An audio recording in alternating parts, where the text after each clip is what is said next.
Activity in the body, और दूसरा ये है कि ये एक कंजुगेटेड प्रोटीन है, मतलब कि ये दूसरे केमिकल के साथ कंबाइन होकर जो नॉर्मल फंक्शन होता है बॉडी का वो हमें देता है। और सेरोप्लाज्म के बारे में ये है कि ये पॉलीमॉर्फिज्म शो करता है, मतलब कि जितने भी ह्यूमंस हैं उसमें डिफरेंट उसका स्ट्रक्चर होता है, लेकिन एक पर्टिकुलर ह्यूमन में एक ही तरह का होगा। ये ब्लड ग्रुप की तरह है, फॉर एग्जांपल मेरा ए पॉजिटिव है, दूसरे का बी पॉजिटिव है। इस तरह सेरोप्लाज्म का जो है ना स्ट्रक्चर वो भी डिफरेंट होता है, लेकिन हर एक ह्यूमन के हिसाब से फिर एक होता है। मुख्तलिफ ह्यूमन स्पीशीज में डिफरेंट है, लेकिन पर्टिकुलर एक ह्यूमन में एक ही तरह का होगा, डिफरेंट तरह का नहीं होगा। अच्छा, ये इंपॉर्टेंट क्यों है? क्योंकि कॉपर एक एलिमेंट है, उसका फंक्शन है ह्यूमन बॉडी में growth, lung elasticity, neuro endocrine system में इसका फंक्शन है, और आयरन की बैलेंस में भी इसका फंक्शन है, क्योंकि आयरन हमारा ब्लड में उसका फंक्शन है, वो अगर इसमें नहीं होता तो वो एनीमिया का करता है।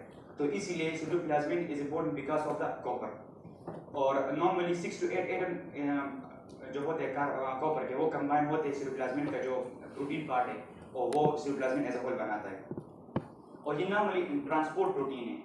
Cereblasmin is a transport protein. About 90% of copper is present in the cereblasmin in the body, और ये ट्रांसपोर्ट करता है, और बाकी जो 10% रह जाता है कॉपर, वो प्रेजेंट होता है एल्ब्यूमिन में। Cereblasmin is also called ferrooxidase. Ferro का मतलब है in the liver, in the hepatocytes. Cereblasmin also called ferrooxidase, मतलब कि ये आयरन को हेल्प करता है ताकि वो जो है ना वो ट्रांसफेरिन में कंबाइन हो, और वो हमारे लिए फिर ब्लड में वो ब्लड का मोरफाइन स्ट्रक्चर बनाए। तो it is also important to iron ceruloplasmin. Ceruloplasmin is synthesised in the liver. ये किसी और जगह पर बिल्कुल नहीं बनता, इसको सिर्फ लिवर ही बना सकता है। और फिर आगे हम उसके पढ़ेंगे कि अगर लिवर इसको कम बनाते तो कौन सा डिजीज काज होता है, और अगर इसको मतलब कि अगर ज्यादा बनाएगा तो कौन सा डिजीज काज होगा, और कम बनाएगा तो कौन सा। सही, नॉर्मल लेवल ऑफ सिरप ज्यादा मिकदार में है तो it is not a good sign for the human body. तो जब ये ज्यादा होगा इसका मतलब ये है कि कॉपर ह्यूमन बॉडी में ज्यादा हो गया, तो उसको बोलते हैं कॉपर टॉक्सिसिटी। उसके बारे में हम पढ़ेंगे कि उसकी बॉडी पर किस तरह इफेक्ट होता है। और जब ये कम होता है तो ये बड़ा इंपॉर्टेंट डिजीज है, इसको बोलते हैं विल्सन डिजीज। जब ये 20 मिलीग्राम डेसीलीटर से कम हो जाता है ये सेरोप्लाज्मिन, तो ये डिजीज काज करता है विल्सन डिजीज। सही, और इसके मल्टीपल रीजन हो सकते हैं, मतलब कि मेल न्यूट्रिशन भी हो सकता है, नेफ्रोसिस भी हो सकता है, और सीरोसिस भी। मेल न्यूट्रिशन में क्या होता है, मतलब कि हम प्रॉपर डाइट नहीं ले रहे, हमें जो प्रोटीन चाहिए होता है तो प्रोटीन हम प्रॉपर नहीं ले रहे, इसलिए हमारी बॉडी में ये डिजीज डेवलप हो गया, विल्सन डिजीज। और अगर सीरोसिस हो गई, लिवर की सीरोसिस हो गई, तो लिवर उस तरह से प्रॉपर फंक्शन नहीं करेगा, और लिवर का काम ही है कि वो कॉपर को बांध कर प्रोटीन के साथ, ताकि वो हमारे पास सेरोप्लाज्मिन बना ले। तो इस कंडीशन में क्या होगा कि प्रोटीन अलग पड़ा होगा और कॉपर अलग पड़ा होगा, और कॉपर एज अ मेटल हमारी बॉडी में डिफ्यूजन उसकी हो जाएगी, तो उसको बोलते हैं कॉपर टॉक्सिसिटी। अच्छा, कॉपर का नॉर्मल फंक्शन है ग्रोथ, नॉर्मल अगर ये नॉर्मल कंडीशन में हो, और दूसरा फंक्शन है लंग इलास्टिसिटी। तो अगर ये ज्यादा हो गया तो लंग्स इनइलास्टिक हो जाएंगे, मतलब कि उन लोगों को ब्रीथिंग में प्रॉब्लम होगी, या उन लोगों की ओवर ग्रोथ हो जाएगी, या स्टैंडर्ड ग्रोथ बच्चों में स्टैंडर्ड ग्रोथ हो जाएगी। अच्छा, इसको हमारा जो न्यूरो सिस्टम है उसमें बड़ा इफेक्ट होता है, क्योंकि उसमें सारे आयंस होते हैं, सोडियम पोटेशियम, वो इन आउट हो जाते हैं, वो पूरा सिग्नल ले जाते हैं। तो एक कॉपर भी एक मिनरल है, जब ये दूसरे आयन के साथ कंबाइन हो जाता है तो उसका पूरा इफेक्ट फिर उस पर नेगेटिव इफेक्ट पड़ता है।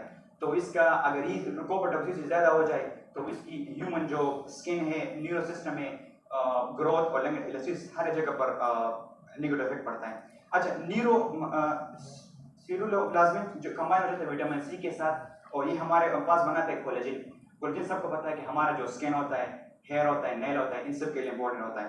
तो जब सेरोप्लाज्मिन नहीं बनेगा तो विटामिन सी भी उस तरह से प्रॉपर फंक्शन नहीं करेगी, तो उन लोगों को स्किन की, नेल की और हेयर की प्रॉब्लम भी हो जाएगी। सही, इसके बाद हम अब पढ़ेंगे विल्सन डिजीज की कुछ सिम्टम्स, और ये किस तरह इसकी जेनेटिक बेसिस किस तरह है, और ये क्यों होता है। इट इज ऑटोसोमल रिसेसिव, मतलब कि ये सेक्स पर डिपेंड नहीं करता कि ये मेल में होगा या फीमेल में होगा। मेल भी हो सकता है विल्सन डिजीज, और फीमेल में भी हो सकता है। सही है, तो ये एक जीन है ATP7B, इसमें म्यूटेशन हो जाती है, और ये this gene is responsible for the binding of copper two the protein. मतलब कि जब कॉपर बाइंड नहीं होगा प्रोटीन के साथ तो सेरोप्लाज्मिन नहीं बनेगा।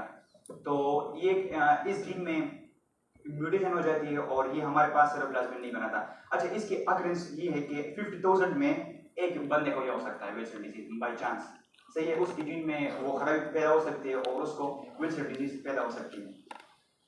और कॉपर के बारे में ये बात है कि नॉर्मली अगर फॉर एग्जांपल यूरिया है तो उसको बॉडी उसको एक्सीड कर सकता है, सही है। इस तरह अगर एक्सेस हमने वाटर ड्रिंक किया है तो उसको भी वाटर बॉडी के पास अपना एक मैकेनिज्म मौजूद है कि वाटर को वो किस तरह एक्सक्रीट करे, लेकिन बॉडी के पास इस तरह कोई प्रॉपर और इमीडिएट सिस्टम मौजूद नहीं है कि वो कॉपर को बॉडी से एक्सक्रीट करे। तो कॉपर टॉक्सिसिटी इसलिए बढ़ती है कि क्योंकि बॉडी के पास वो प्रॉपर सिस्टम मौजूद नहीं है, तो बॉडी के पास वो कॉपर स्टोर होता जाता है। और मैंने पहले पढ़ा कि excess of anything is bad, चाहे वो हमारे फायदे के लिए भी कहना हो। अच्छा, यहाँ पर एक फंक्शन है कॉपर और जिंक का। कॉपर भी मेटल है और जिंक भी, ये दोनों का अपोजिट फंक्शन है। अगर कॉपर बॉडी में ज्यादा होगा तो जिंक कम होगा, अगर जिंक ज्यादा होगा तो कॉपर कम होगा। अगर दोनों बैलेंस है तो ये तो अच्छी बात है, लेकिन कॉपर में जब कॉपर ज्यादा हो जाता है कॉपर टॉक्सिसिटी में तो जिंक कम हो जाता है। और जिंक का नॉर्मल फंक्शन है हमारे हमारे इम्यूनिटी में फंक्शन है स्किन का जिंक का, और स्किन में फंक्शन है जिंक, हेयर में, नेल्स में और सीमेन फ्लूइड में भी इसका फंक्शन है। तो और अगर किसी के बॉडी में स्पेशली मैन में अगर जिंक कम हो तो उसमें इनफर्टिलिटी भी काज कर सकती है। तो कॉपर एक तरफ ज्यादा है और जिंक दूसरी तरफ कम है, तो वो सारे सिम्टम्स हमारे बॉडी में पैदा होंगे जब कॉपर ज्यादा होगा, क्योंकि उसके अपोजिट जिंक कम है, सही है। अच्छा, ये एक और बहुत फेमस एक डिजीज बनती है हमारा जो आई है, उसमें the most outer covering part is cornea, it is the bulging part, transparent, normal transparent होता है। लेकिन जब कॉपर टॉक्सिसिटी बढ़ जाती है तो उसमें एक डिजीज पैदा होता है केसर फ्लिचर रिंग।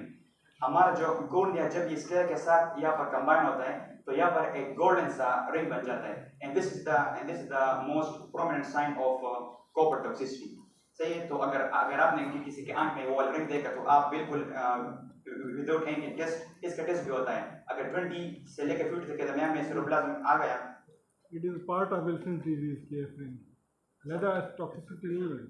विल्सन डिजीज का सबसे प्रोमिनेंट साइन है तो कॉपर टॉक्सिसिटी केएफ रिंग जो है। यस सर, तो कॉपर टॉक्सिसिटी की वजह बनता है। लेकिन विल्सन जब आप देखेंगे तो केएफ रिंग के जरिए आप डायग्नोस करेंगे क्लिनिकली, सही है।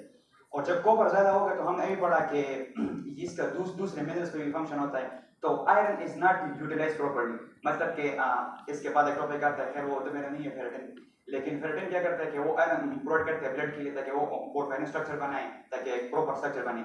तो आयरन भी प्रॉपर्ली यूटिलाइज नहीं होगा तो इन लोगों में एनीमिया भी हो सकता है, क्यों, because of the copper toxicity. अच्छा, इसका ट्रीटमेंट, अच्छा कुछ सिम्टम्स कौन से होंगे विल्सन डिजीज के, तो मसल स्टिफनेस, मतलब कि इस लोगों में अगर इस तरह के हाथ एक्सटेंड करें तो वो यहाँ पर रुक जाता है, फिर वो इस तरह फ्लेक्शन नहीं कर सकते, तो टिटनी भी हो सकती है और मसल स्पाज्म भी हो सकता है। जो दो मेन सिम्टम्स है इसके लीवर के और ब्रेन के होंगे। लीवर आपको जॉइंटिस मिलेगा, इनकेफेलोपैथी मिलेगी, ब्रेन का आपको ट्रिमर मिल सकते हैं, बेहोशी मिल सकती है, सीजर मिल सकते हैं। जो मसल साइंस होते हैं ये प्रोमिनेंट बिल्कुल नहीं, उसमें आ रहा है न्यूरोमस्कुलर डिसऑर्डर। और फिर लिखा है कि fluid accumulation in legs and arms because of liver होते हैं, because of liver, yes, fluid accumulation, फिर जॉन्डिस भी हो सकता है। और सबसे इंपॉर्टेंट है कि हम problem in swallowing and breathing, हमने पढ़ा कि लंग्स इलास्टिसिटी वो रिड्यूस हो जाती है, तो उन लोग वो प्रॉपर ब्रीथ भी नहीं कर सकते, और वो स्वॉलिंग में भी उसमें हमारा जो लंग्स है उसका स्वॉलिंग में भी प्रॉपर फंक्शन है। अच्छा, इसकी ट्रीटमेंट ये है कि लो कॉपर डाइट, उन लोगों को हम क्या करेंगे, वो वाले डाइट उसको डॉक्टर बताएंगे कि उसमें कॉपर थोड़ा सा रिड्यूस हो ताकि कॉपर टॉक्सिसिटी रिड्यूस हो जाए, सही है। दूसरा ये कि D penicillamine excrete copper from body, एक इंजेक्शन है ये नॉर्मल हमारे बॉडी क्या करता है कि कॉपर को उस तरह प्रॉपर्ली एक्सक्रीट नहीं कर सकता। these are chelating agent, basically they yes, bind combine copper and copper. remove it. तो वो कॉपर के साथ कंबाइन हो जाता है डी पेनिसिलामीन, और वो बॉडी से कॉपर को एक्सक्रीट करता है। सबसे इम्पोर्टेंट आखिर में यह आता है कि जिंक सप्लीमेंट, मैंने अभी बताया कि जिंक और कॉपर का एंटागोनिस्टिक फंक्शन है कि एक ज्यादा होगा दूसरा कम होगा, तो जिंक और बार zinc decrease the absorption of copper, इसका ये फंक्शन है, तो एब्जॉर्प्शन कम कर देता है।